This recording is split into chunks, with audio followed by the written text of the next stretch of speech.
नमस्कार साथियों, आशा करता हूं आप सभी लोग स्वस्थ हैं और अच्छे से हैं। साथियों, जैसा आप सभी को पता है, हमने जो अपने अधिकारों को पाने की मुहिम चलाई हुई है, उस मुहिम का आज 9वां दिन था और हमें बड़ा गर्व है कि आप लोगों ने इन पूरे 9 दिन पूरे अनुशासित रहते हुए इस मुहिम को चलाया है। साथियों, मुझे कुछ कॉल्स आए जिसमें हमारे कुछ यंग जनरेशन के जो साथियों ने पूछा कि सर हमारे साथ ही ऐसा क्यों हो रहा है, हमारी चाहे JEE to AE की डीपीसी हो चाहे AE to AE की डीपीसी हो, हमेशा लेट क्यों होती है। साथियों, ई की डीपीसी में इंजीनियर कैडर और सर्वेयर कैडर दोनों कैडर में जब डीपीसी होती है तो 2 फीडर कैडर हैं, AEE IDSC cadre, AEE surveyor cadre.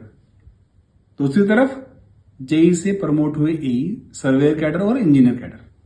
अगर मैं इंजीनियर कैडर की बात करूं, जो डीपीसी पिछले 7 वर्षों से नहीं हुई है, 480 पोस्ट हैं ई की।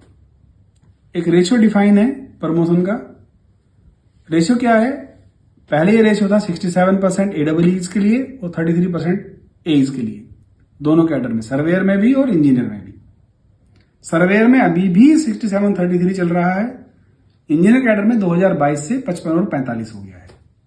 हम ये मान लें 55-45 से भी अगर हम कैलकुलेट करें तो 480 में हमारी पोस्ट बनती है 216 और हमारी कैडर स्ट्रेंथ कितनी है? 2207। दूसरी तरफ AEEs कैडर स्ट्रेंथ कितनी है? 150 एंट्री लेवल पे, और उनका वैकेंसी कितना बनता है? 264, 174%।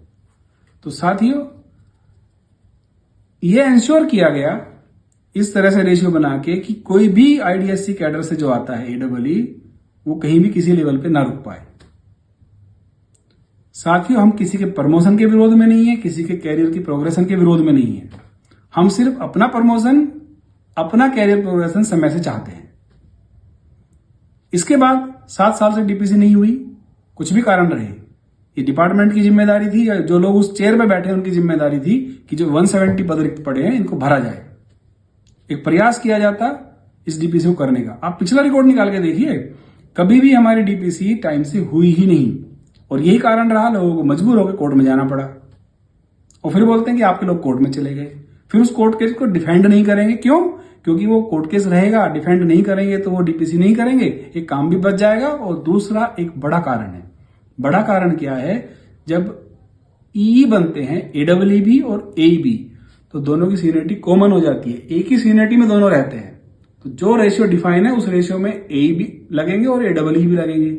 तो उसके बाद जो प्रमोशन होंगे वो प्रमोशन होंगे E to SE के। तो जो भी लोग सीनियरिटी लिस्ट में है, सीनियरिटी से प्रमोट होने हैं।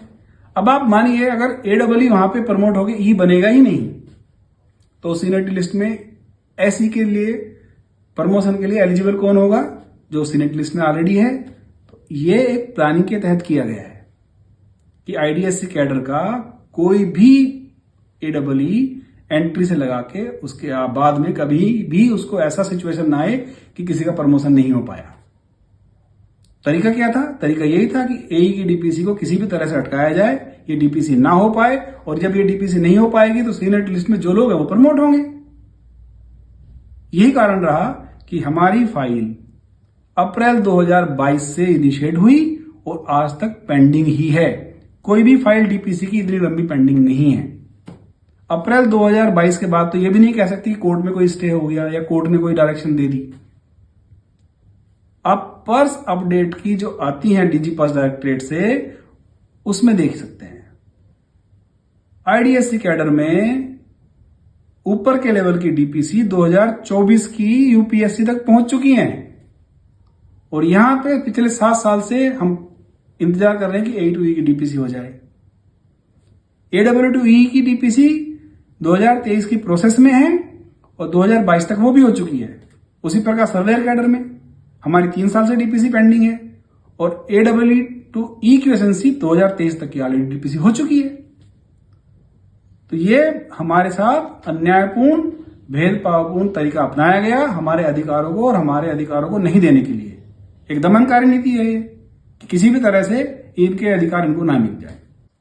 साथियों, अभी 2 दिन पहले अखबार में आया, न्यूज़पेपर्स में, डीओपीएनटी के माननीय मंत्री जी ने खुद बताया कि भारत सरकार का उद्देश्य है सभी को समय से प्रमोशन मिले, और पिछले वर्ष में जो प्रमोशन हुए उनके आंकड़े भी आए। लेकिन हमारे साथ क्या है, आप समय छोड़िए, हमारा तो 7 साल हो गया और 3 साल हो गया है। तो भारत सरकार की जो मुहिम है उसको भी एक झटका है।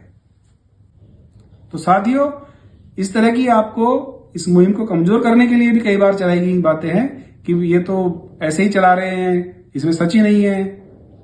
आप देखिए, क्या कोई फाइल 2 साल तक ऐसे ही पेंडिंग रह सकती है? एविडेंस है तो आपकी खुद की पर्स अपडेट है। तो मेरा आपसे अनुरोध है कि आप किसी के बहकावे में या किसी के कहने में नहीं आए। कहीं भी शक है या डाउट है, आप हमसे बात करें, फोन करें, हम हर मुद्दे को क्लैरिफाई करेंगे विद एविडेंस। तो साथियों, आप इस मुहिम को ऐसी बना रखिए। Long live MCR.